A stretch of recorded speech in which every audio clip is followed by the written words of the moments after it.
જ્યારે પણ કાબુલી ચણાનું શાક બનાવવું હોય ને ત્યારે ગ્રેવી કરવાની જો માથાકૂટ થતી હોય એના લીધે આપણે બનાવતા નથી હોતા. તો આ રીતે જો તમે કુકરની અંદર કાબુલી ચણાનું શાક બનાવી લીધું ને તો ગ્રેવી કરવાની માથાકૂટ વગર એકદમ ઝટપટ બનીને તૈયાર થઈ જશે. અને આ શાક તો મારું પર્સનલી ફેવરેટ છે. જો તમે એક વખત બનાવી લીધું ને તો આ શાકના તમે પણ દીવાના થઈ જશો. એટલું સરસ મજાનું બનીને તૈયાર થઈ જશે. તો કુકરની અંદર કાબુલી ચણાનું શાક બનાવવા માટે અહીંયા મેં પોણો કપ જેટલા કાચા ચણા લીધા છે. આ જે મોટા કાબુલી ચણા આવે એ જ આપણે લેવાના છે અને એને ગરમ પાણીની અંદર 8 થી 10 કલાક માટે પલાળી દેવાના છે. તમે ઓવરનાઇટ પણ આ ચણાને પલાળી શકો. આ ચણાને એકદમ સરસ રીતે પલાળવા દેવાના છે. કાચા જરાય ના રહેવા જોઈએ. જ્યારે પલાળો ત્યારે ગરમ પાણીની અંદર ચણાને પલાળવાના છે, જેથી ફૂલીને આ રીતે ડબલ થઈ જશે અને તમે એને હાથની મદદથી સહેજ એવા તોડશો ને તો આ રીતે 2 ફાડામાં ડિવાઈડ થઈ જશે. હવે એનું પાણી કાઢીને નિતારીને એક મોટા વાસણની અંદર એડ કરી દઈશું. અને અહીંયા મેં 2 ડુંગળીની સ્લાઇસ લીધી છે તો એને પણ એડ કરી દઈશું. અને અહીંયા 2 ટામેટાની પણ પતલી પતલી સ્લાઇસ આપણે એડ કરી દઈશું. ડુંગળી અને ટામેટા અહીંયા મેં 2 નંગ લીધેલા છે ને 1 મોટી ચમચી જેટલી આદુની પેસ્ટ એડ કરી લઈશું. આ કાબુલી ચણાના શાકની અંદર આદુનો ફ્લેવર બહુ જ સરસ આવશે. તમે આદુના ઝીણા ઝીણા ટુકડા કરીને પણ એડ કરી શકો. અને તીખા લીલા મરચાંના ટુકડા એડ કરીશું. 1 નાની ચમચી જેટલી લસણની પેસ્ટ એડ કરીશું. અને 5 થી 6 કળી આખું લસણ એડ કરી લઈશું. આખું લસણ એડ કરવાથી એકદમ સરસ મજાનો ફ્લેવર આવશે આ શાકની અંદર. અને અડધી ચમચી જેટલી આપણે હળદર એડ કરી દઈશું. મસાલાની અંદર આપણે ઘરના રૂટીન મસાલા જ એડ કરવાના છે. અને એની અંદર આપણે 1.5 ચમચી જેટલું ધાણા જીરું એડ કરીશું, જેથી કાબુલી ચણાની જે ગ્રેવી છે ને એકદમ ઠીક બનશે. અને તીખાસ પ્રમાણે તમારે લાલ મરચું એડ કરી દેવાનું.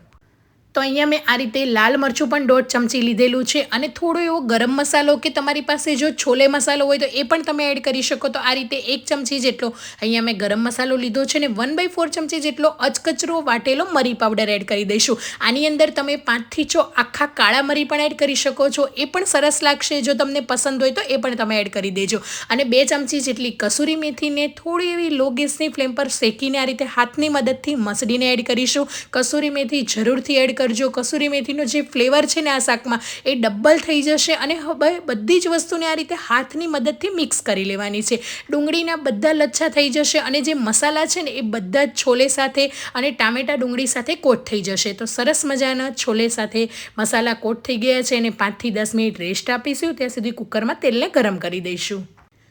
તેલ ગરમ થઈ જાય એટલે અહીંયા આપણે આખું જીરું એડ કરીશું. અહીંયા 1 ચમચી જેટલું. અહીંયા મેં મોટા 3 ચમચા જેટલું તેલ લીધેલું છે. અને અડધી ચમચી જેટલી હિંગ એડ કરી લઈશું.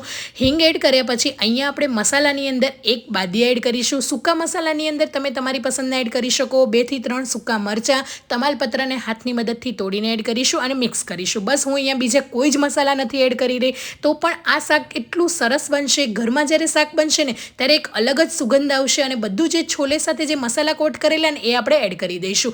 અને એના મસાલાના જે પાછળની જે આ પેસ્ટ દેખાય ને એ પણ બધી જ એડ કરી દેવાની છે. એમાં જ સરસ એવો ફ્લેવર હોય છે. અને સ્વાદ પ્રમાણે મીઠું એડ કરીને હાઈ ગેસની ફ્લેમ પર છોલેને મસાલા સાથે કોટ કરીને સાતળી લઈશું. તો બસ આ રીતે મિક્સ કરતા જઈશું અને 5 મિનિટ સુધી સાતળવાના છે. તમે તરત જ જો પાણી એડ કરશો ને તો એ મસાલાનો ફ્લેવર નહીં આવે. એટલે આ રીતે સાતળી લઈશું. અને એનો તમે જોઈ શકો છો એક અલગ જ એક છોલે જે છે ને એકદમ લચકેદાર બની જશે. અને કલર પણ એનો અલગ દેખાવા લાગશે. પછી જ આપણે ગરમ પાણી એડ કરવાનું છે. તો 5 થી 7 મિનિટ સુધી હાઈ ગેસની ફ્લેમ પર હલાવતા રહીશું અને સાતળી લઈશું.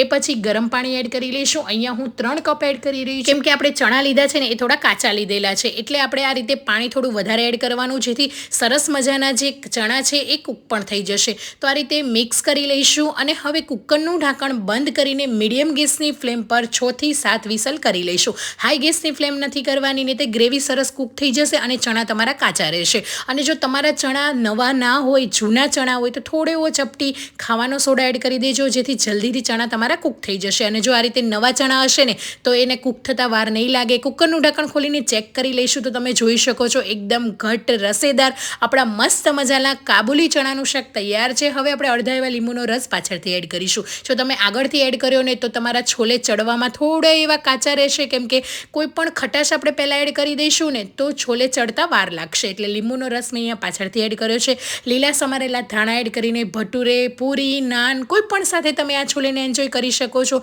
જરૂરથી જો ક્યારેય ના બનાવ્યું હોય ને તો મારી આ રીતે કાબુલી ચણાનું શાક બનાવીને ખાજો. એટલું મસ્ત મજાનું લાગશે. તમે બીજી બધી જ કાબુલી ચણાની રેસીપી ભૂલી જશો અને આ જ બનાવશો એ મારી ગેરંટી છે. એટલું સરસ લાગશે. તો કેવી લાગી આજની રેસીપી કમેન્ટ કરવાનું ભૂલતા નહીં. આવજો. જય શ્રી કૃષ્ણ.